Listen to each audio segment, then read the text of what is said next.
Today, what I want to do is show you the gouache, probably go through half of the gouache. We'll show some of the work from Carolyn. I don't know if Avelino has his, but if he does, I'll show some of his work as well. So you can kind of see the gouache. Let me change cameras here. Boom. Okay, so these are the new gouache colors. They're 15 mil, and then these are the new watercolors. This one just came off the mill about my manufacturer manager just brought this in about 20 minutes ago. So there's one left because it's total 6 new ones. This is 5 of the 6. So what I thought I would do today is show you the gouache and show you the corresponding watercolor. So you can see what they look like. So big question is, what is a gouache? Gouache is a water media product. It's not a watercolor. It does have the same exact pigment of our watercolor. It does have the same binder as the watercolor. They are all opaque, but at a level of opaqueness that is absolutely beyond what a watercolor would be. And that's kind of what I want to show you. And then we can look at some of the work from Caroline and from Avelino. And Giovanni, are you going to be painting along with some of the gouache? Yeah. Yeah. Okay. So Giovanni will be showing his. Anna Marie may be showing hers. Gabriel, I don't see, but Gabriel might be doing his, as well as Kathleen and Buffy, and anybody else that wants to join. Glad to show your work. So I'm just going to take half of the, or maybe I should tell you the colors. So we have yellow ochre,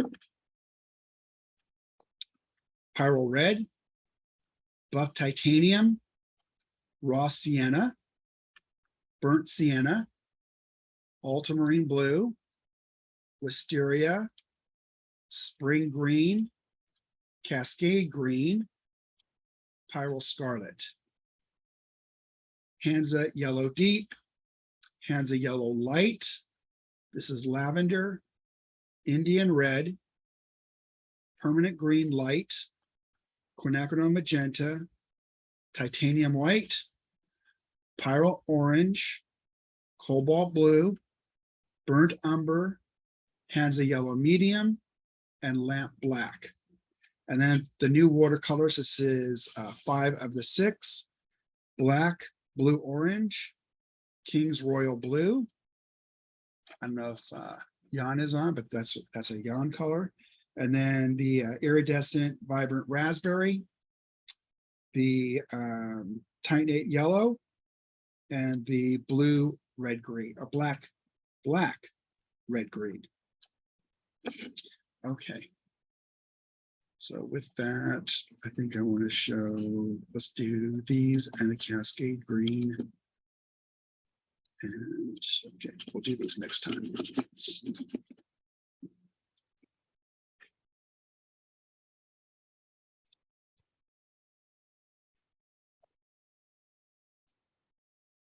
you want to ask questions and you're on Zoom, you can just ask me directly. And hello, everybody on Facebook. I will look over to see your questions. Sometimes they go faster than I can read. Hello, John. Hello, how are you? I'm not too bad, but the new watercolors, are they actual new colors, or are they a new format for that color? The watercolors are new colors to us. Right. Yes. Okay. That's exciting. I'm sorry? That's exciting. Oh, fantastic. I think so. And Kaz on Facebook says, will gouache be available in the UK at the start of its launch, or will we have to wait?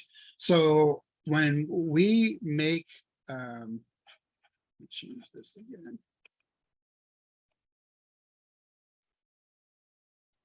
So when we manufacture a color, we make it available to the world. It's really whenever the store or the distributor wants to bring it in. So it's available to everybody as fast as they want to bring it in. It becomes shippable 1 November. So what we try to do is tell everybody way ahead of time so they can think about how they would do a planogram of their store, of their space, etc. Hello, Besnick. Hello, Mary. Hello, Letiza. I'm going to go back. Okay.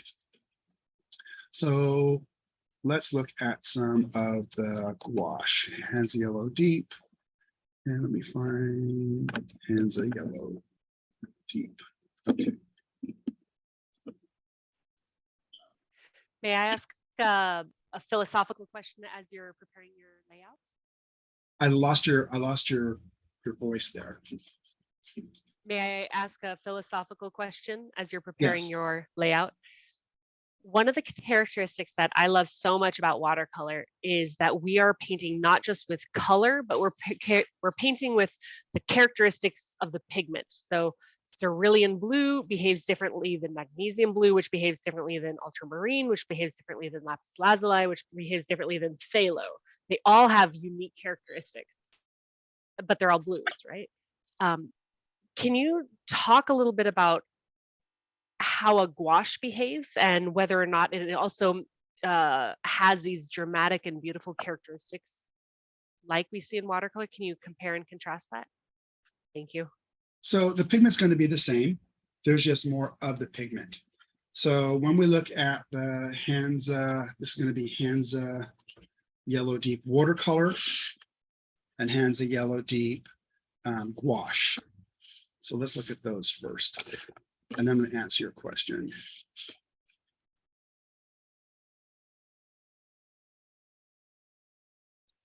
So you'd have to compare them to their corresponding colors. You'd have to compare the gouache to the gouache and the watercolor to the watercolor, because even with the same pigment, they're not going to behave necessarily the same from one media to the other. If it was a Hansa yellow in a polymer acrylic, it's going to behave differently than a Hansa within a linseed matrix. So it all depends on what although these are the same binders, there's just way more of the pigment in the gouache. You could have it behave the same depending on how you water it down. So this is going to be the watercolor, and this is going to be the gouache. As soon as I put 2 on there, you'll be able to see the difference. So if you try to compare, for example, the Cascade Green, we do the Cascade Green next. The Cascade Green watercolor to the Cascade Green gouache, you're probably not going to get the can you get the granulation? You can't get the granulation. It being heavily pigmented as it is, it certainly, even if it does, it won't be.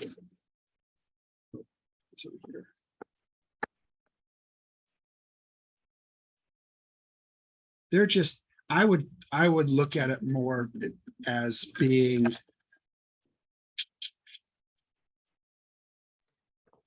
you'd have to look at the watercolor. You'd have to look at the gouache as a gouache because they're going to be so different than a watercolor.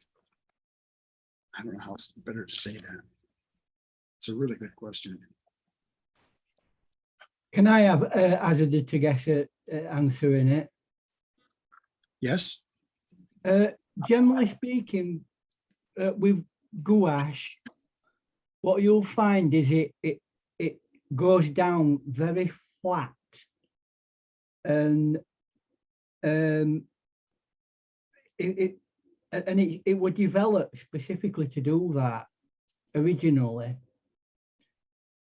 So the things that are nice in watercolor are not necessarily traits that are within gouache, but it has its own way of developing images.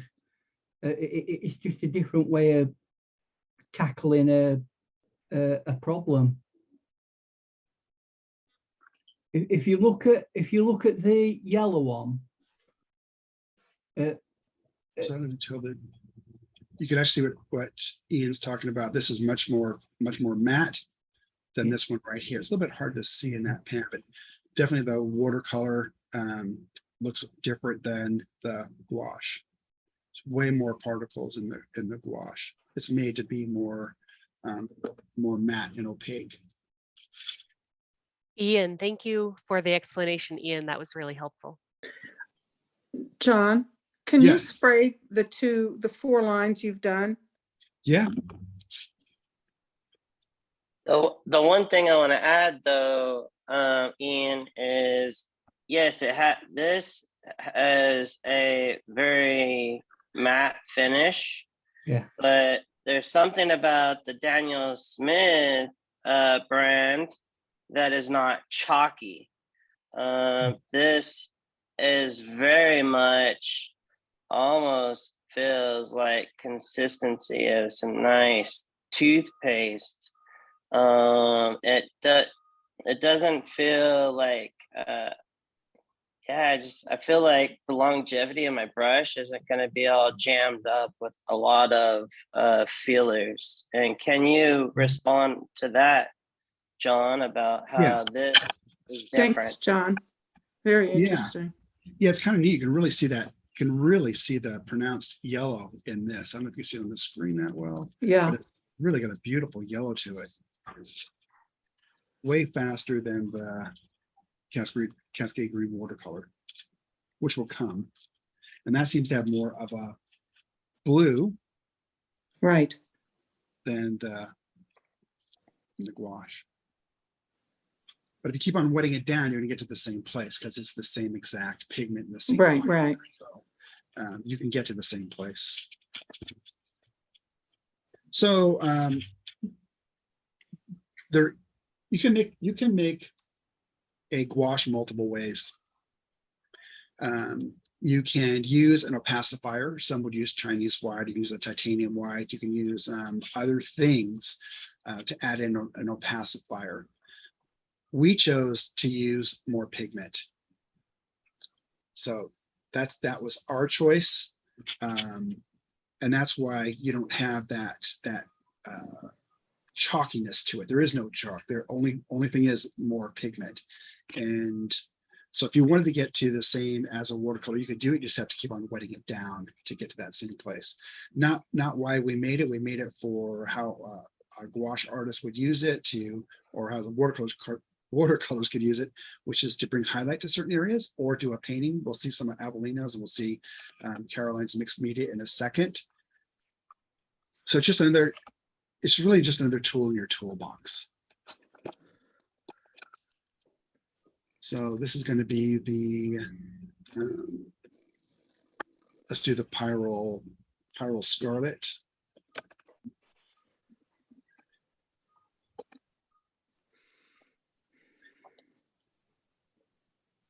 Let's try that.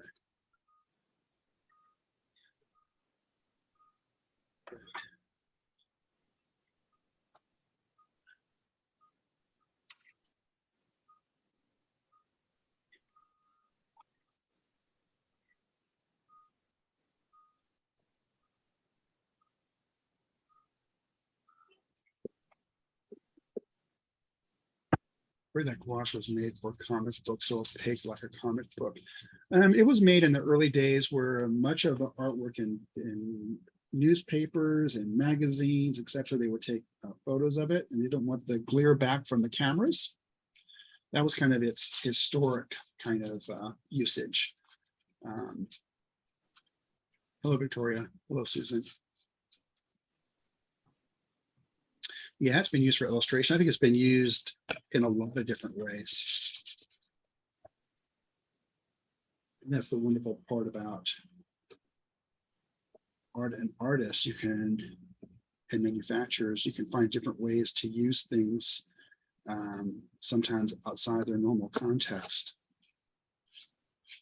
When I was researching for illustrating my children's book, I learned that there was also I don't know if Daniel Smith does this or not, but there's also capacity to coordinate your gouaches with the printer ink so that there were no surprises when you scanned it and printed them with printer ink, that it was coordinated exactly.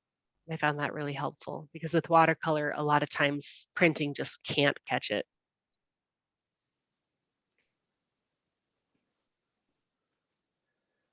Well, that's interesting.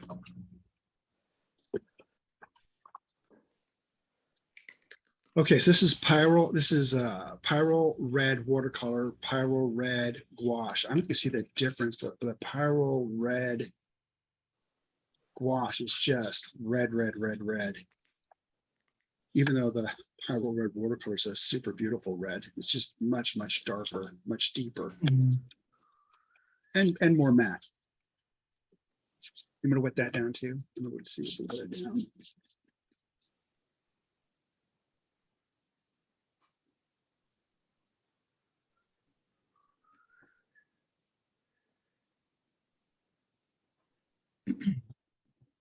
Chuck Davis has a question. Says, Okay. if you dilute gouache enough, would it behave and look like a corresponding watercolor? If you wet it down enough, it certainly would, because it's the same binder and the same exact pigment. Yeah.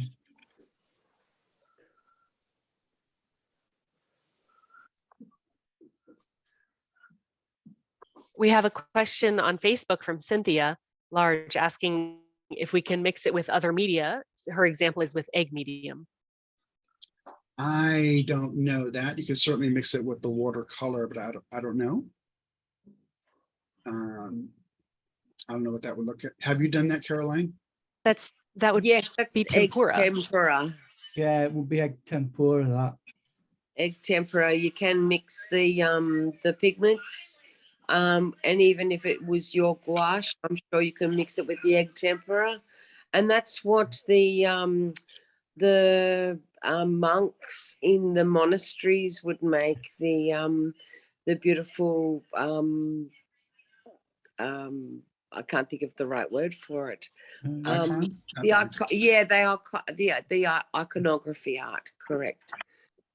They would use it with egg tempera, and that would then give it a permanency that we can see in old iconography from hundreds of years. And I'm sure Giovanni can probably be more detailed on this information than I can be. Oh, thank you.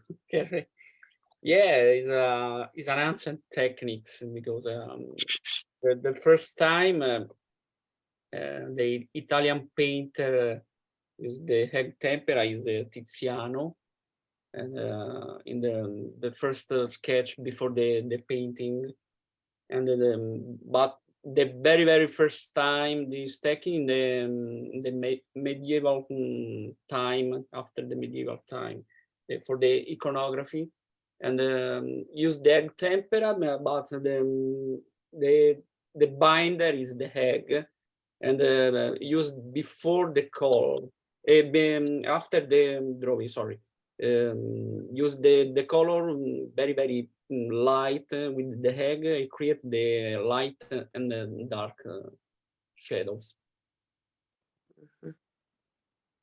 Thank you. They used to have 2 or 3 painting types. Egg tempera were one, where you added egg, obviously. And the other one that they used to use was milk. And that goes back thousands of years. The milk is different because the milk, the casein for FQC. Yeah. for the fixative tempera, Yeah. not with binder. And not to forget encaustic with the wax. Yeah. I believe And that goes back to old Egypt, not ancient. were it not, I think there's something in Philippines about that. Really early examples of it.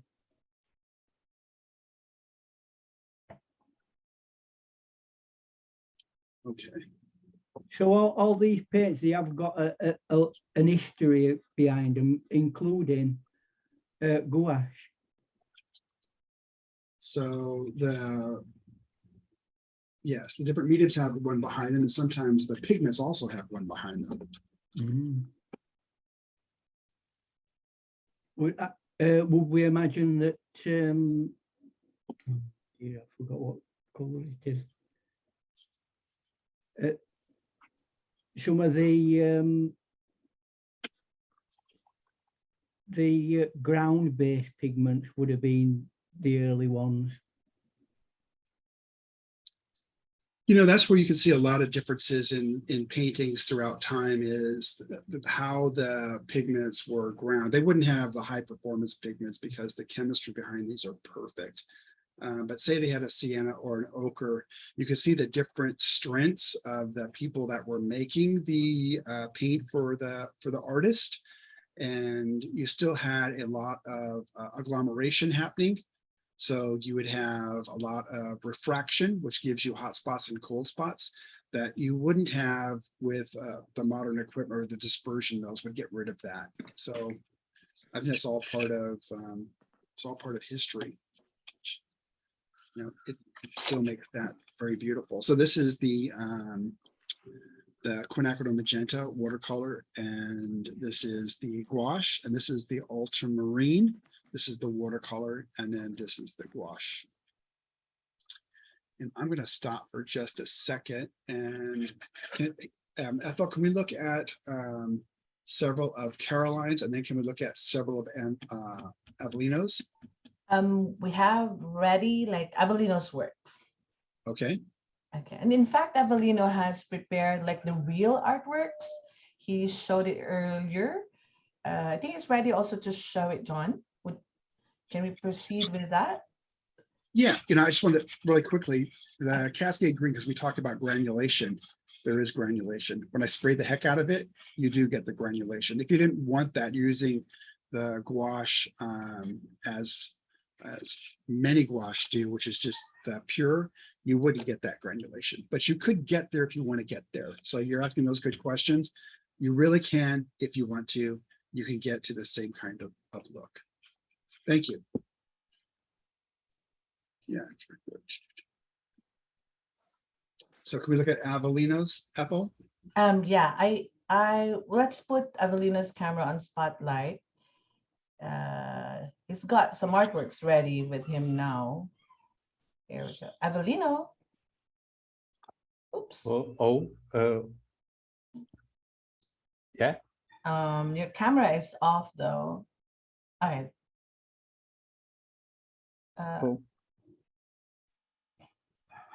Okay, let's try again. Here we go. And there. And then you've got your artworks ready earlier. You started sharing some of them. I can show you my work. Can I show you my work? Yes, okay. please. Yeah. Yeah. Yes. I am confused. This one is sketch with gouache in my class. I like the people and the life in the beach or on the streets.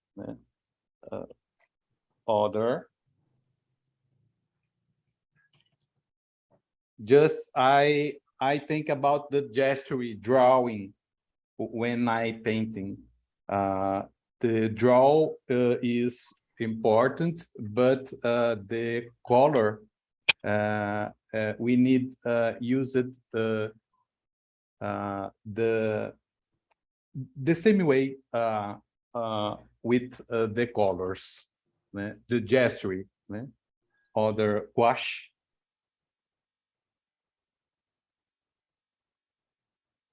Nice. Other Rio. This is a Paraty village in Rio de Janeiro. Beautiful, Avelino. Other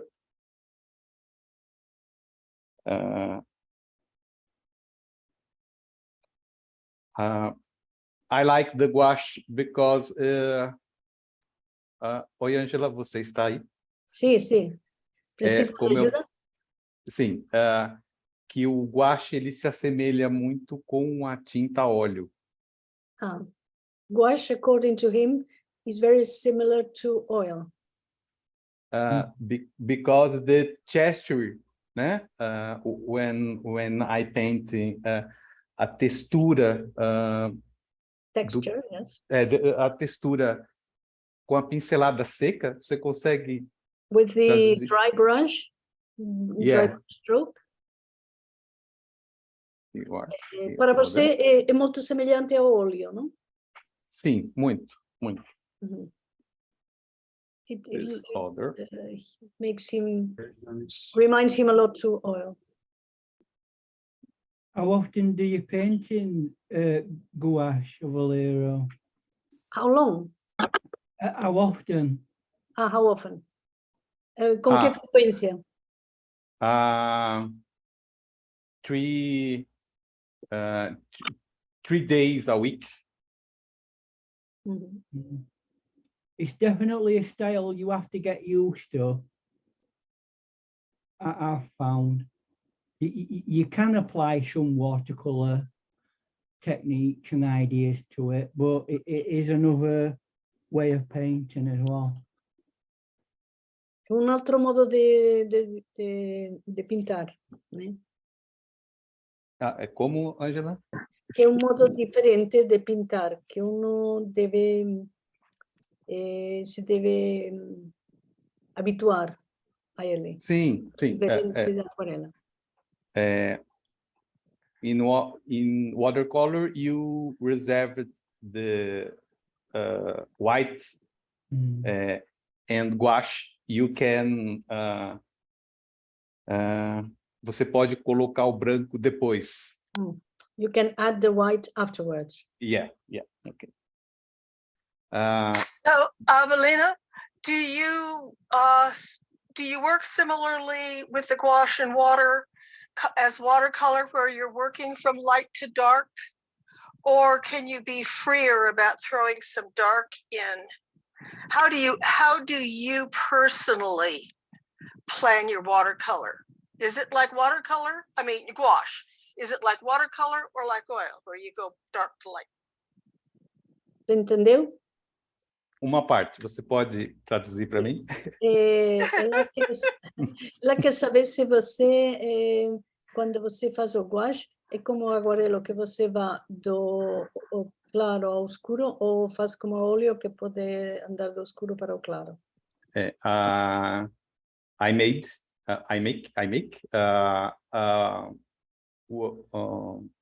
with oil because I can put on dark, and after I put on colors clear. Light colors. Light colors. So more similar to oil, no? Yes, more similar to oil. more similar. Okay, so how does your white in gouache compare to the paper, or is it still wise to keep white paper if you really want that bounce? Ma come compara o branco do gouache com o branco do papel, e ainda você guarda também branco do papel? Sim, às vezes. Às vezes eu preservo o branco do papel, mesmo usando gouache. Yeah, sometimes he preserves white of the paper, even if he will wash. Okay, thank you very much. Welcome. I like painting thumbnails. Thumbnails. Thumbnails. Yeah, I like because we are fast. Né? They are very fast. Yeah. part, yeah. Would you use that for plein air? Do very quick thumbnails and then go to the studio and then do a watercolor of it? Você utilizaria eles para fazer apuntes no plein air e depois levar ao estúdio para fazer uma pintura mais grande? Exatamente isso? Sim, sim. Yes, that's exactly it. Posso utilizar, né? Do you do mixed media with it? Watercolor and gouache? Você utiliza também a aguarela mesclada com o gouache? Ou faz somente gouache? Quando faz gouache? Just gouache, because it's easy to transform the gouache on watercolor.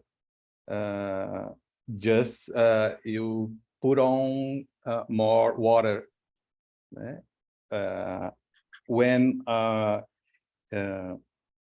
Quando eu quero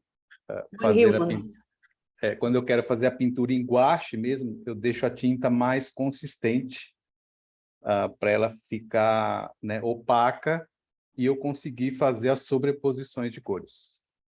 So he uses gouache just when he wants thicker layers, and he can do several layers. He wants opaque colors. That's when he uses gouache, because if he wants to, he can just water it down and it becomes like watercolor. In that section, does he go from thin to thick as he layers up in the layers? Quando você faz as camadas, primeiro são as mais leves e depois mais opacas, com menos água. Primeiro mais aguadas e depois menos aguadas. Eu tenho mudado isso. Eu vou direto na cor, né? Como essa aqui, ó, que eu fiz hoje, né? He painted today, and my Instagram, you can show the time lapse. You can see when I painted. Eu vou direto com a cor. O que significa isso? Que eu vou, eu pinto já com as cores, a cor da pele, o tom claro da pele, o tom do guarda-sol, né? Eu não começo. Mais claro e depois mais escuro, não? Isso varia. Às vezes eu faço assim e às vezes eu mudo o jeito de fazer. When he has a time lapse of this painting that he did today in Instagram, and he can do different ways. He can do the more diluted version, but normally he goes directly with the color that he wants to be the final color. So the color of the skin or whatever color. Now lately he uses this way of painting. We have a follow-up question in Zoom from Erkin asking, do you use the wet on wet technique when using gouache? Thank you. Você entendeu? Você usa molhado com molhado quando pinta com gouache? Às vezes é sometimes, né? Sometimes. Sometimes. This painting example, this similar watercolor, because I have the transparency. Né? Here I use the color more thick. strong. Yeah, more thick. thick. Yeah, more thick. And the shadow, a similar watercolor. More transparent. And, more transparent. And then I change way the make o jeito de fazer a pintura. With the way he paints at that particular moment. Yeah. Yeah, yeah. Sorry. With these paintings, do you tend to paint on a flat surface, or do you also use an angle, or does it matter with gouache? Ele queria saber se você usa, se você pinta em plano ou se você deve ter um pouco de inclinações, ou se não importa, se você está inclinado ou não. Um pouco inclinado para que não tenha distorção no desenho. Well, he uses a little bit of an incline, but just because of the distortions in the drawing, Right. when he's sketching, but not really for the paint. Right. You Because are you're not chasing a bead. Yeah. So in that Você não procura aquela marca de água, aquela linha que é carregada de água quando, como na aguarela, não? Que procuramos isso. Não, eu trabalho a tinta mais densa, né? Para ela não escorre. Exactly. He works much more dense. No, he's not looking for the bead, because that's the way he paints with the gouache. He doesn't want the paint to move like in watercolor, to run down, let's say. We have a nice comment on Facebook from Susan Little saying, this landscape with clouds is such a nice example of getting transparent and opaque with gouache. Yeah. This is one demonstration of class when I painting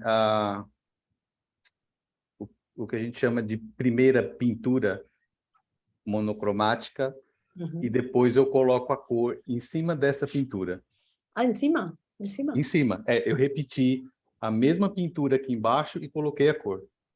So this is a demonstration of how he paints, like he did the first wash in this monochromatic color, and then at the bottom is just this very same painting, but putting some color on top.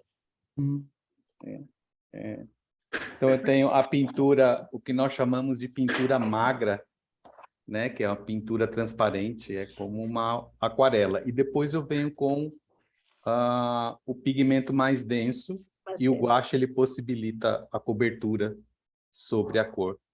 So the first one is more watery, more transparent, and in the second one he comes with he paints with more dense or thicker paint, because the gouache allows it to cover the first layer. Okay. Thank you, Evelino. So now we have, thank you for sharing your artwork, it's beautiful. We have Carolyn. I just want to show you really quick as these dry. Let me flip this down, then we'll look at Caroline's. Okay. So you can see as it dries how really more vibrant or more matte the gouache is than the corresponding watercolor. It's kind of neat in the Cascade Green, when we really wet it down, there's granulation within the Cascade Green, and there's just really super heavy granulation in the gouache Cascade Green. So that was one of the questions that we were asking last time. What it granulate? Yeah, it granulates really super heavy, which is kind of can be interesting. And if we got the Quin Magenta, you can tell this is the watercolor, and then this is the gouache. The ultramarine, this is the watercolor, and then this is the gouache. So, wow. It's kind of interesting. You see how nicely flat and washed, flat wash that it very gets beautiful. you. They are really nice and flat. You can't go wrong with it. So with that, Caroline, can we look at yours, please? So Caroline's going to show you kind of a mixed media. I think Ethel has the slideshow ready. We'll do a share screen now. Caroline, we'll start with this. Caroline? Yeah. Oh, you're on, your mic is. Your self, yeah, your mic is on. There we go. Right. So my interest in gouache has been to develop a transparent layer with watercolor and then an opaque layer to block out some of the area to create a more, I suppose, three-dimensional feel to my artwork. So you have the beautiful qualities of the watercolor washes, and then you have the opaque solid zones of the gouache in the work. It also has the option to give detail with the gouache over the top of the watercolor, which makes it quite fun to add stamens to flowers or decorative components in, you know, sort of, I suppose, complementary colors in some areas. I found the mixed media is really interesting to play with. Yeah, so like this really fun, abstract sort of landscapes.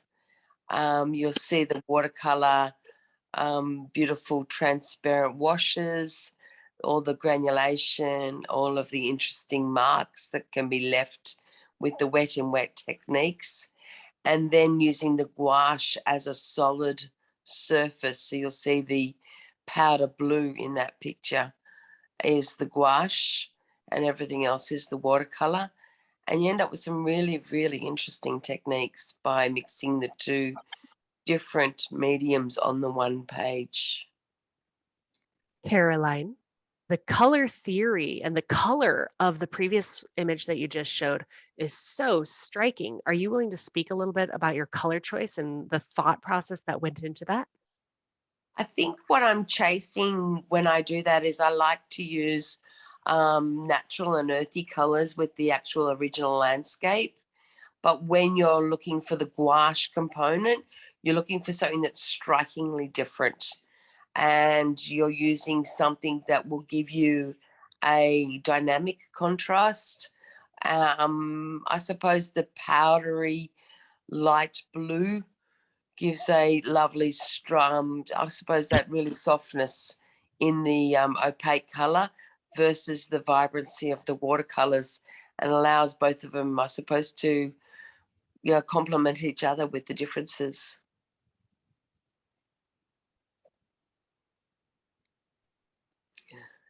I think this is a technique that many of my students have enjoyed, where you lay down almost like a abstract wash of colors, and then you find an image within it, and ultimately you draw your image over your watercolor wash and find the negative space. So it's a negative space exercise that I do with my students. The white being the gouache, and the underlay ultimately first was just an abstract wash, no particular painting at all. This one's interesting because it is painted on the gold watercolor ground. The leaves and the little sticky bits, they are all in watercolor. But when you're looking for the detail of the flowers, it can be lost in translation. So you need the gouache to give you those solid, opaque colors to get the detail in the flowers. So I find it an interesting exercise to add the gouache as a decorative component to a picture like this. This was fun. Vincent van Gogh's sunflowers were in Canberra, and we did a whole series celebrating Vincent's colours and a lot of experimenting with what colours he used. And we came up with some beautiful combinations of painting sunflowers using Vincent van Gogh's colour theory in our work. I like the idea of the watercolour being interesting, the way it lays down, the wet in wet, the way the colours beautifully merge, but to add the detail in the solid blue in the background allows those wonderful yellows to jump forward in the painting and really worked really well together.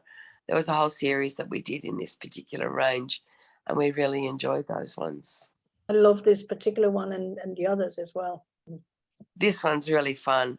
So this one has lots and lots of watercolor unique techniques, unique mark making. If you were able to zoom in at all, Ethel, you will see the interesting marks inside the flowers are actually done with isopropyl alcohol. And so the watercolor and the isopropyl alcohol merge on the page and leave these really interesting marks. And from there, we painted the flower petals. And once we had a basic idea of our painting, we then used the gouache to highlight and separate the background from the foreground. So again, using a negative painting technique with the gouache. Lots of fun. Those were awesome. Thank you. Thank you for sharing that. Does anyone have any questions for Caroline or for Avellino? So if not, I'll show you the. You see Giovanni's doing a live demo too. I see it on his other camera, John. Yeah, I can see Giovanni's, and then if Gabriel's doing anything, or Anna Marie or Buffy. It's a little demo because this is my first gouache John after 20 years. And now I have a notice. I prepare the wood surface for my first hyperrealistic gouache. And I hope to show very soon. There is also a Gabrielle's piece there. Yes, I'm here. So this is, I'm just loving this. I don't know if I'm highlighted yet. You are. All right. So I just want to show you, like, so I lucked out and I ran into John on my birthday. So I got these off the little demo booth, and I just want to show you like how buttery these are. And I'm kind of bad at leaving the tube off sometimes, but just look at how buttery this looks. And I'm just enjoying. For me, when I'm painting with gouache, it's kind of like building a sculpture. If you ever seen a sculpture made, maybe like a portrait of a face, they add just more and more clay for like the nose or the cheekbones or on the chin. And that's what I'm doing. I'm just building up these lovely like areas. And just like we heard already, I can now like go back up here and add some little like lovely like highlights here and there. And so some of you might follow James Gurney, and he uses flat brushes. So typically I'm using like, you know, my rounds.